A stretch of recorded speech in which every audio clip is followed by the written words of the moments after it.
Hello दोस्तों, मैं हूं पंकज कच्छावा। आज मैं आपके सामने लेके आया हूं जो राजस्थान पटवार आपका एग्ज़ाम होने वाला है, उसमें जो आपके जनरल साइंस आने वाली है उसका अगला टॉपिक लेके आया हूं। दोस्तों, आज अपन पढ़ेंगे कोशिका भित्ति के बारे में, सेल वॉल क्या है। ठीक है दोस्तों, स्टार्ट करते हैं। तो सबसे पहले आपके कोशिका भित्ति के बारे में देखते हैं। पादप कोशिकाओं का आधार दृढ़ बाह्य आवरण के कारण स्थायी होता है। जो दोस्तों पादप कोशिकाएं होती है उसके चारों तरफ आपके कोशिका भित्ति होती है। इस कोशिका भित्ति के कारण ही जो पादप कोशिका है वो एक स्थायी रूप ले पाती है, मतलब स्थायी आकार ले पाती है अपना, और दृढ़ हो पाती है। ठीक है ना, उसे अपन क्या बोलते हैं, उसी को अपन कोशिका भित्ति बोलते हैं, जिसके कारण ये एक स्थायी आकार ले पाती है और बाहर से बाह्य से दृढ़ हो जाती है, कठोर हो जाती है। ठीक है ना। अब दोस्तों आपके अगला जो पॉइंट है वो एग्ज़ाम की दृष्टि से बहुत इम्पोर्टेंट है, क्योंकि इसमें से सवाल बनते हैं। आपके कोशिका भित्ति में से यदि सवाल बनेगा तो आपके पूरे चांस है कि इन जो दो लाइनों में से आपके सवाल आने के पूरे चांस हैं। तो इसमें क्या कोशिका भित्ति के बारे में देखेंगे कि अलग अलग जीवों में किस प्रकार की कोशिका भित्ति होती है, इसमें से सवाल बनता है दोस्तों। ठीक है ना। तो सबसे पहले बात करें अपन कवकों में कोशिका भित्ति की, तो आपके पॉलीसेकेराइड काइटिन या कवक सेल्यूलोज की बनी होती है, जबकि शैवाल कोशिका भित्ति सेल्यूलोज एवं पेक्टिन से बनी होती है। तीसरा आपके है जीवाणुओं की कोशिका भित्ति म्यूकोपेप्टाइड अथवा पेप्टिडोग्लाइकेन की बनी होती है। तो दोस्तों तीन बातें मैंने बताई है आपको। कवकों की कोशिका भित्ति किसकी बनी है, पॉलीसेकेराइड काइटिन या कवक सेल्यूलोज। शैवाल की कोशिका भित्ति की अपन बात करें तो सेल्यूलोज और पेक्टिन है दोस्तों। और जीवाणुओं के कोशिका भित्ति की बात करें तो आपके म्यूकोपेप्टाइड या पेप्टिडोग्लाइकेन। अच्छे से तीनों नोट कर लेना, एग्ज़ाम की दृष्टि से बहुत ही इम्पोर्टेंट है दोस्तों, इसमें से सवाल बनता है। ठीक है दोस्तों, चलते हैं आगे की तरफ। आगे है आपके कोशिका भित्ति का जो संगठन है वो निम्न प्रकार से होता है। तो आपके इसमें आपके एक तो मध्य पटलिका होती है, मिडल लेमिला, और दूसरी होती है आपके प्राथमिक भित्ति प्राइमरी वॉल, फिर आती है आपकी द्वितीयक भित्ति सेकेंडरी वॉल, और एक होती है आपके तृतीयक भित्ति ट्राइटरी वॉल। ये चार संगठन होते हैं, कोशिका भित्ति के चार भाग होते हैं। ठीक है दोस्तों, सबसे पहले अपन देखेंगे मध्य पटलिका के बारे में, मिडल लेमिला के बारे में। ठीक है दोस्तों, देखते हैं। तो इसमें आपके कोशिका विभाजन के पश्चात दो संतति कोशिकाओं के बीच बनने वाली यह प्रथम भित्ति है जो दो आसन कोशिकाओं को जोड़े रखती है। तो ध्यान रखेंगे दोस्तों जब कोशिका विभाजन होता है तो उसके बाद में जो आपके एक कोशिका से दो कोशिकाएं बनती है, तो इन दो कोशिकाओं के जब बीच में सबसे पहली जब एक कोशिका से दो कोशिका बनेगी तो दोनों के बीच में एक भित्ति का पट्टी का निर्माण होगा। वो कौन सी पट्टी होती है, आपके मध्य पटलिका होती है, ध्यान रखेंगे। और वो क्या करती है, दो कोशिकाओं को आपस में जोड़े रखती है। तो ध्यान रखना, कोशिका विभाजन के पश्चात ध्यान रखेंगे दो संतति कोशिकाओं के बीच बनने वाली ये प्रथम भित्ति होती है जो कि दो कोशिकाओं को आपस में जोड़े रखती है दोस्तों, ध्यान रखेंगे। चलते हैं आगे की तरफ। ठीक है,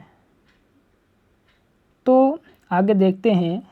यह जेली समान कैल्शियम व मैग्नीशियम के पेक्टेट से बनी होती है। तो ध्यान रखेंगे दोस्तों कि जो आपके मिडल लेमिला है वो किसकी बनी होती है, तो आपके कैल्शियम व मैग्नीशियम के पेक्टेट होते हैं इसके अंदर। ठीक है ना दोस्तों, ध्यान रखना।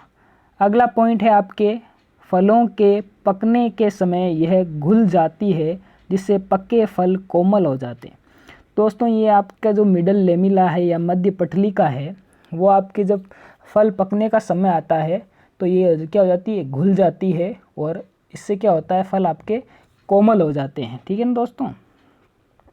तो ये तो बात हो गई आपके मध्य पटलिका की। दूसरी बात करेंगे अपन प्राथमिक भित्ति, प्राइमरी वॉल के बारे में। ठीक है। तो ये भित्ति जो प्राथमिक भित्ति है वो आपके लचीली होती है और कोमल होती है दोस्तों। और मेन पॉइंट अब आ रहा है आपके कि इसका संगठन क्या है प्राथमिक भित्ति का। तो ध्यान रखना दोस्तों, यह सेल्यूलोज, हेमी सेल्यूलोज एवं पेक्टिन आदि कार्बोहाइड्रेट से बनी होती है।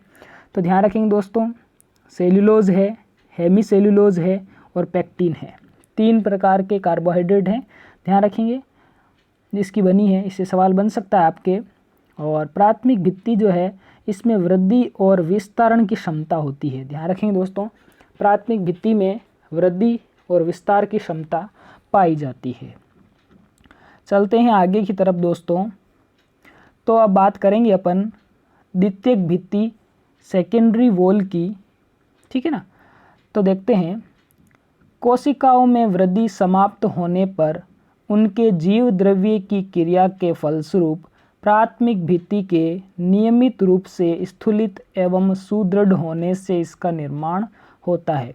तो दोस्तों ध्यान रखेंगे, जब पादप की वृद्धि पूर्ण हो जाती है कोशिका की, तो पूर्ण वृद्धि होने के पश्चात फिर क्या होता है, इसका जो जीव द्रव्य होता है वो बढ़ने लगता है, वृद्धि करने लगता है और वो प्राथमिक भित्ति के साथ में एक और भित्ति का निर्माण कर लेता है जो कि क्या होती है, मजबूत होती है और वो आपके कहलाती है द्वितीयक भित्ति।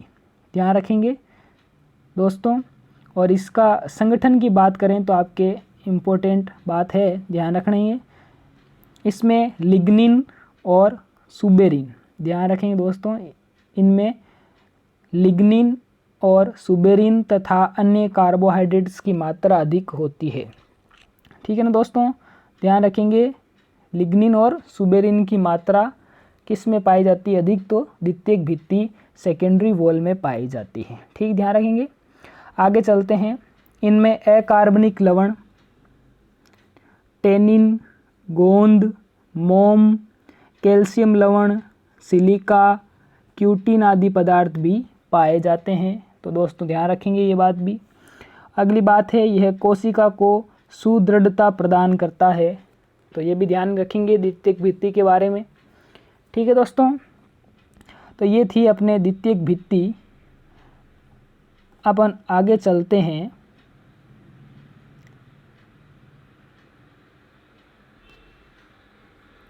तृतीयक भित्ति की ओर। तो आपके तृतीयक भित्ति टेरिटरी वॉल के बारे में। तो ये द्वितीयक भित्ति के अंदर की ओर स्थित होती है। ध्यान रखेंगे, तृतीयक भित्ति कहाँ होती है, द्वितीयक भित्ति के अंदर की ओर होती है और ये आपके बहुत ही कम पाई जाती है। ध्यान रखें, बहुत ही कम पाई जाती है, कुछ ही पादप कोशिकाओं में होती है, सभी पादप कोशिकाओं में नहीं होती है।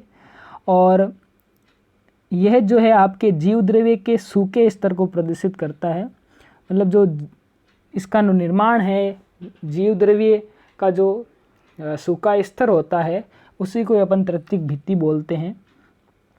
अगली बात करें तो यह जिम्नोस्पर्म की वाहिनिकाओं में जाइलान से बनी होती है।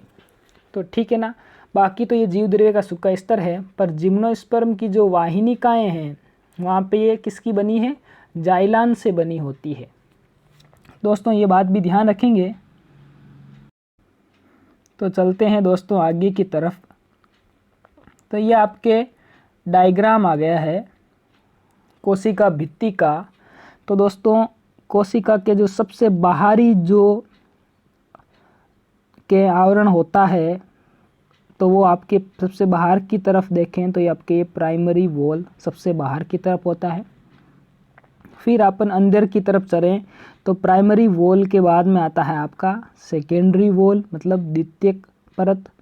फिर जो सेकेंडरी वॉल है, द्वितीयक परत है, उसके अंदर आपने को देखने को मिलता है प्लाज्मा मेम्ब्रेन। और अपने मैंने बताया था कि हर कोशिका में आपके तृतीयक भित्ति नहीं होती है, कुछ में होती है, ठीक है ना दोस्तों। और एक आपके इम्पोर्टेंट है मिडल लेमिला, मध्य पटलिका के बारे में बताया था मैंने, जो दो कोशिकाओं के बीच में होती है। तो अपन देख सकते हैं ये जो मिडल लेमिला है वो दो कोशिकाओं के बीच में जुड़ी हुई है, ठीक है ना दोस्तों। तो और ये इधर आप देख सकते हैं ये पादप कोशिकाएं अपने को इस प्रकार की दिखती है। सूक्ष्मदर्शी में जब अपन सेक्शन लेकर देखते हैं तो इस प्रकार की पादप कोशिकाएं मिलती है।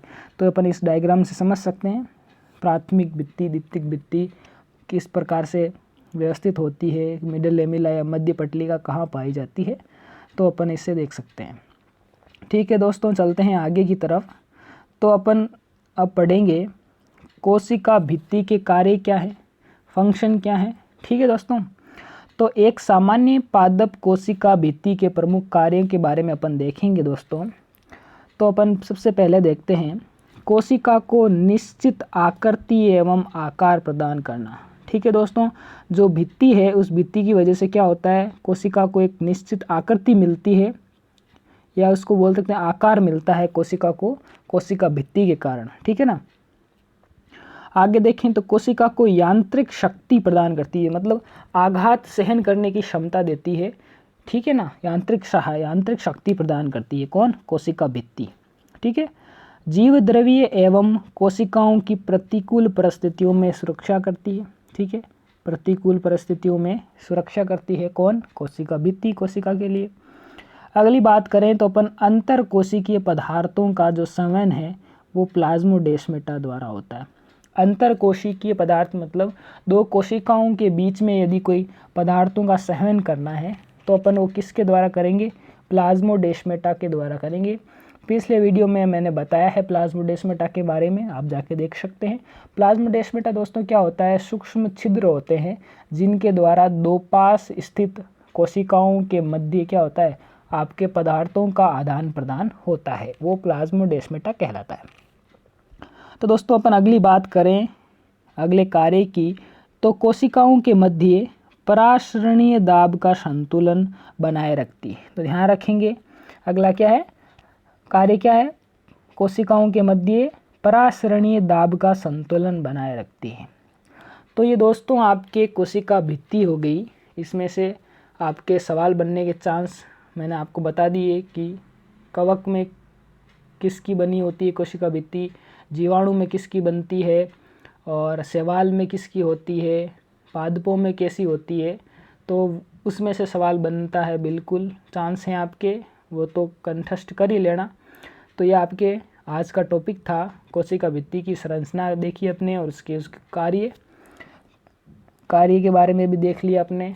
तो दोस्तों यदि मेरा वीडियो आपको अच्छा लगा तो लाइक कर देना, अपने दोस्तों को शेयर कर देना, और अभी तक आपने मेरा चैनल सब्सक्राइब नहीं किया है तो सबसे पहले सब्सक्राइब कर देना और बेल आइकन को दबा देना, ताकि जो मेरा अपकमिंग वीडियो है वो आपको जल्दी प्राप्त हो जाए।